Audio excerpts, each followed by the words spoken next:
কুলেখাড়ার ডাঁটা বাদ দিয়ে আর কিছু বাদ যায় না। পাতা থেকে রসগুলো বের করে নিয়ে খোসাগুলোকে আমি রেখে দেবো বড়া খাবো বলে। বড়া কিভাবে বানাই আপনাদের আমি ভিডিও করে দেখাবো।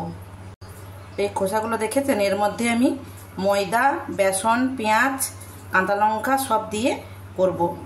গোটা জিরে, গোটা পোস্ত, একটু হলুদ গুঁড়ো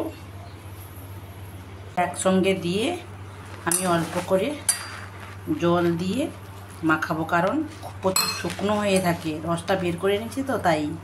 এখন আমি সব একসঙ্গে দিয়ে মাখিয়ে ফেলেছি, এবারে ভেজে আপনাদের দেখাবো। গরম হয়ে গেলে তেল দিয়ে দেব। গরম হয়ে গেছে, আমি অল্প অল্প করে একটা একটা করে দিয়ে দেবো। ভাজা হলে আপনাদের আমি দেখাবো।